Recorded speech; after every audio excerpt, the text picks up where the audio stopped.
Hey guys, in today's video we're going to be going over something that I found in the Revenge of the Sith novelization by Matthew Stover. Now keep in mind that the book is canon. It was signed off by George Lucas, and if you haven't seen my interview with Matthew Stover, it's really enlightening about a lot of different things. I got to learn a lot of different things about Star Wars and Revenge of the Sith and the whole process of writing a novel, a Star Wars novel, and having it signed off by George himself from Matthew Stover. Anyways, in today's video, we're going to go over something that Sidious told Anakin before Obi-Wan actually arrived on Mustafar that we didn't see in the film. So here's the excerpt, and then we can talk about it. He was no longer afraid. He was too busy pretending to be respectful. The Separatist leadership is no more, my master. It is finished then. The image offered a translucent mockery of a smile. You have restored peace and justice to the galaxy, Lord Vader. That is my sole ambition, master. The image tilted its head, its smile twisting without transition to a scowl. Lord Vader, I sense a disturbance in the Force. You may be in danger. He glanced at the mirror flash outside. He knew that ship. In danger of being kissed to death, perhaps. How should I be in danger, master? I cannot say, but the danger is real. Be mindful. Be mindful. Be mindful, he thought, with a mental sneer. Is that the best you can do? I could get that much from Obi-Wan, Anakin thought. I will, my master. Thank you. The image faded. So there are a couple things I want to talk about here.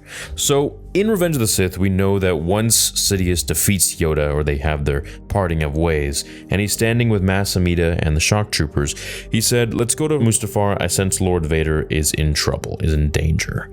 Now, we got that in the film, but this is something that he tells Anakin directly. And this changes a lot for me because when Obi-Wan says, I have the high ground, not only now in my head is Anakin thinking, okay, I'm going to show you exactly how powerful I am, but he's also thinking, I'm going to show my master how powerful I am.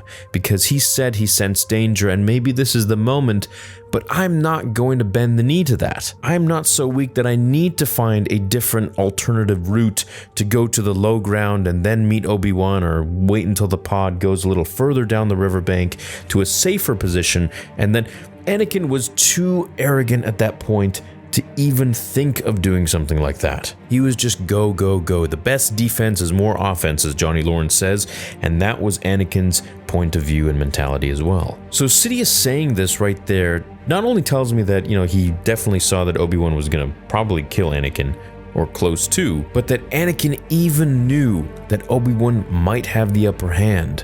And once he saw Kenobi, maybe he still had this in his mind that, hey, maybe this is what Sidious was talking about. So once he looks up to Obi-Wan and sees him for the first time at the opening of Padme's ship, there's so many things rushing through his mind, betrayal, rage, anger. But maybe one of the things is also what Sidious had just told him after he slayed the Separatists, that, hey, be mindful, which is another thing that I want to talk about. This is the second thing.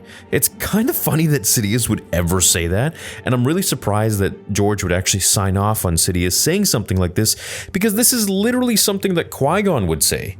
And it kind of comes full circle, and maybe this is why George would sign off on it, is because Qui-Gon was supposed to be the actual master to Anakin Skywalker, and if he was, none of this stuff would have happened. And he was always saying, be mindful. Now, Sidious is saying, be mindful, which is not the most Sith thing that you would say. So it's kind of cool how it's almost rhyming. It's like, Qui-Gon would have said this, but now Anakin has the complete opposite master who's still saying be mindful. It's like, maybe this is the Force just telling Anakin that, hey, you really need to be mindful.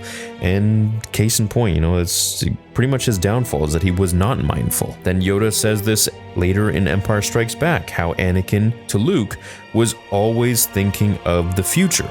Never on what was at hand, never on the moment, where he was, what he was doing. So all of this stuff for me is just really clicking, and it's all connecting from episodes 1 through 6. Now, I should also mention that a power that Anakin had, which was beyond any other power that he had, was the ability to see into the future. And this is also a power that the Emperor possessed, not as well as Anakin, however, just more developed at this time, and probably could see it more on command. Now later, of course, they developed that into, sort of reading thoughts, such as when Luke gave up the fact that he has a sister, which Vader felt. Either feeling emotions, which sort of ends up to feeling thoughts. Now, as far as this line also saying, being kissed to death, I think it's kind of funny, but yeah, I guess Anakin would have been kissed to death when Padme came to Mustafar. However, it didn't quite go as he had planned. Now, I do believe, and there has been actual documentation of this, where Vader was thinking, had Obi-Wan not shown up, that he would have actually tried to go off with Padme to Naboo, and maybe the galaxy would have been completely different. So yeah, again, Obi-Wan kind of pushed his buttons a little bit too much, and Anakin was extremely hot-headed, so the two didn't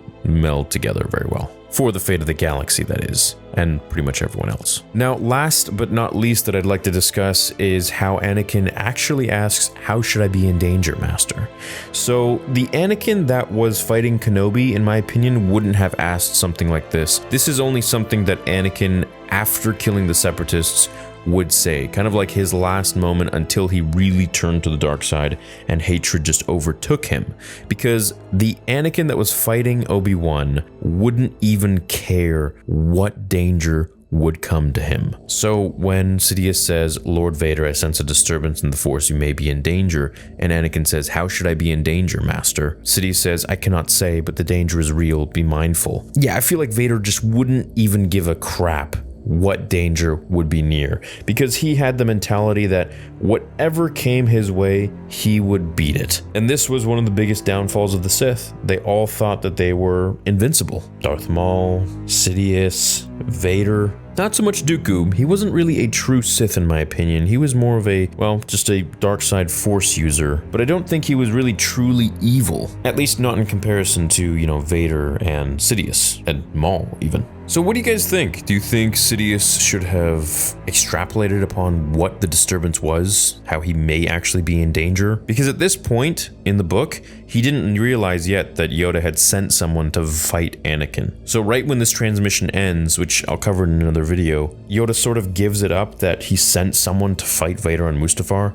and Sidious is like, "Oh, please tell me, who did you send to fight him?" And then Yoda's just like, "You should just worry about your fate right now and not your apprentice." So I think if Palpatine had a little more time to not meditate, because Sith don't meditate, but sort of reach his tendrils of the dark side into the Force and see who really was going there and maybe feel who was going there, he may be able to realize that Obi-Wan would arrive. You know what else is also an interesting theory and a fan fiction that I'd love to create is, what if Padme wasn't on Mustafar? What if Obi-Wan was on Mustafar and without Padme? I think things would have been possibly quite a bit different. Now, how would Obi-Wan get there? Well, we can go over that in another video, but I think that would be an interesting theory and a fun fan fiction. Anyways, let me know what you guys think about Sidious telling Anakin that Obi-Wan was going to be there, or well, that he was going to be in danger, which eventually led to Obi-Wan and Anakin seeing that Obi-Wan is there and feeling that, hey, maybe this is what Sidious was talking about. Maybe this is the danger, and kind of feeling insulted by it that Sidious would even say that Obi-Wan is a danger to him because